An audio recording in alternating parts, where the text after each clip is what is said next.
Hi everybody, it's Jill here from Wanaka, and usually when I chat to you it's from my guides Dominus and Aurelius, but today something different happened and I've got a new person, energy, entity, call it whatever you like, guide, guardian angel on my team, and the energy is very different.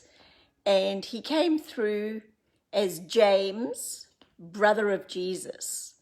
So here goes. This is what I wrote, and this is what James said, and this is what he'd like to share with all of you today. So let's call this little session James. Hi, James. This will be our first conversation on paper. Wow. Oh, I'm feeling very, very lightheaded.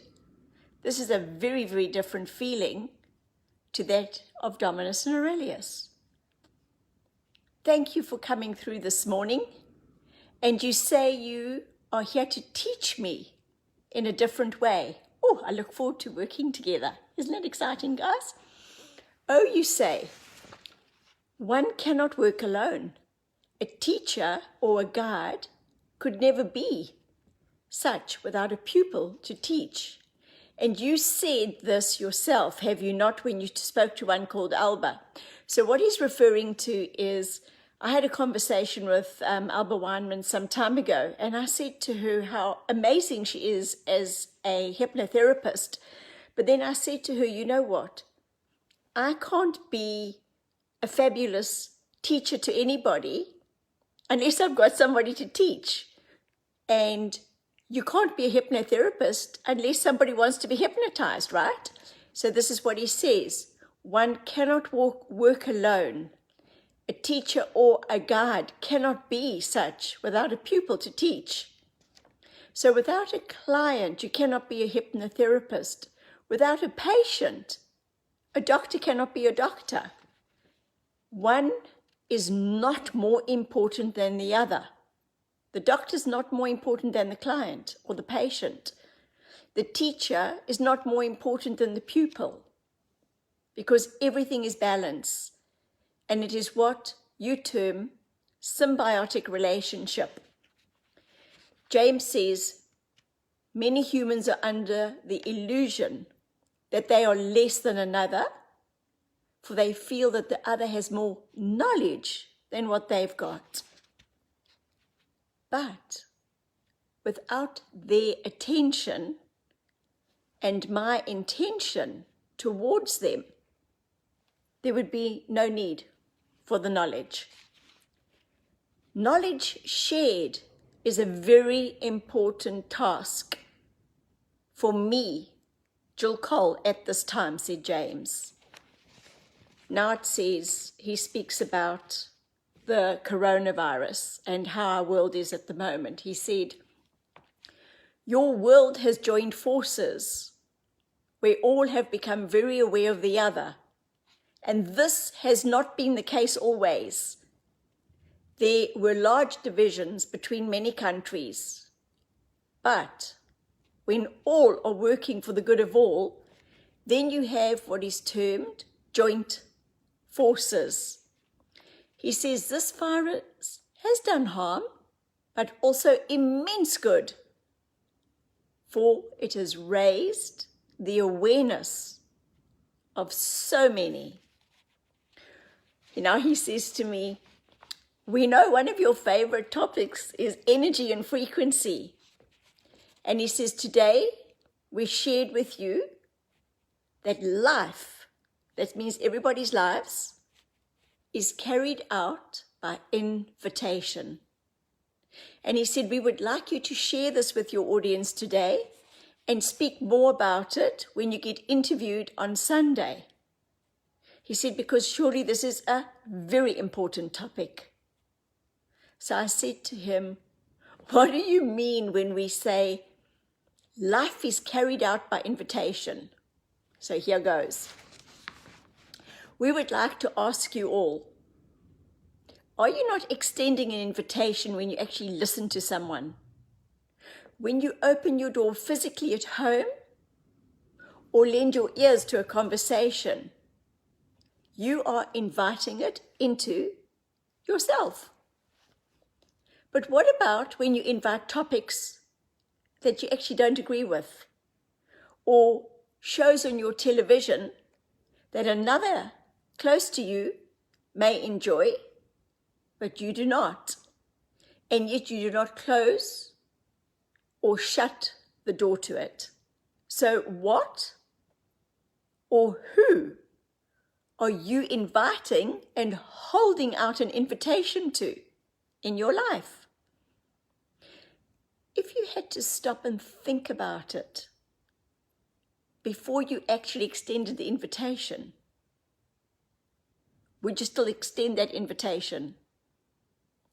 If you had to sit down and write the invitation out on a beautiful card, would you still extend the invitation? Would most of what you invite in be worthy of the very beautiful invitation called your life? So we ask for you to be aware and be discerning. Your life is beautiful because you make it so. Your life is not beautiful because you make it so. So, what now do you consciously choose to invite? For when one chooses unconsciously or without a conscious, then one does not have what is termed skin in the game. When one does not have skin in the game, the consequences are not thought through. And then your life, as Jill likes to say, runs you instead of you running your life. And then what happens? Your life turns to custard, right? And then you blame everybody else, but yet you did the inviting. So that is our message for the day. Our invitation is to invite you to look at yourself as so very worthy of guilt-edged invitations only. Always accept those that enhance you and bring you great joy.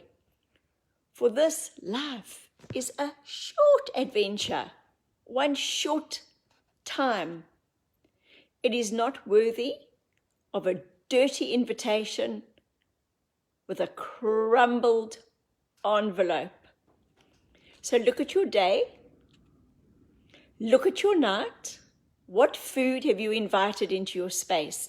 Your hotel called your body. What thoughts? What friends? What lovers? What animals? What jobs? What thoughts? Do not extend an invitation and then you have to kick the guest out. Why kick a guest out if you were the one that extended the invitation? You put yourself in that mess. You invited the wrong thought or experience into your space because perhaps you thought you were less than. Right, time to realize who you are, guys. So, we would like you to be discerning with all the guests.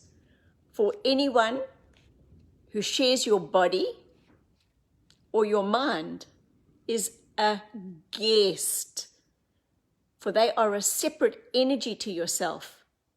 And so you have to say, does their energy flow with yours? Does it complement yours? Does it enhance yours? Or do you need a circuit breaker? Or will you allow their energy to override yours? There's much to dissect with this concept of your life being an invitation. We bless you on this given age, this given time, this time for ascension, because It is a time for introspection. And once again, we would like to use the word discernment. And until we talk again, blessed be to you all. Amen. And let's remember what that word amen means. To break it down, am and en. Am, you're a spark of God. You've got the God spark. You've got the energy. You're from source. And the en, meaning boundless, no boundaries. You're not boxed in. You're amazing God spark of energy, and you can just go for it. Have this fantastic life, but hey, not everybody's welcome at the party, okay? You decide who you let in and who you let out. And don't go and let them in first so that you've got to go and let them out, right? Think about it as lots and lots and lots of people all crowding in at your front door. All these strangers. Are you going to let them all in? No, you're not. You take your time. You realize that you've got this most amazing hotel called your body. Think about it. Even your home. And honor yourself. Think about things. And then who's going to get the VIP invitation to your special life? Okay, guys, so this Sunday, 4 a.m., have a Zoom session with Michelle interviewing me. If you've got questions, you're welcome to ask, and I'll see if I can answer them. This is an exciting time. Hopefully the borders are going to be opening soon. I'm definitely going to be putting on, I don't even know if you can call it workshops, symposiums. Very exciting. Bettina, I see you. Helena, Donna, Michelle, thanks, guys. And Bettina, I've just got a download yesterday, and we're going to be doing a workshop with a few of us together. So that's something that's really got me excited. Okay, guys, wherever you are, fun and joy, joy, joy. See you Sunday. Cheers.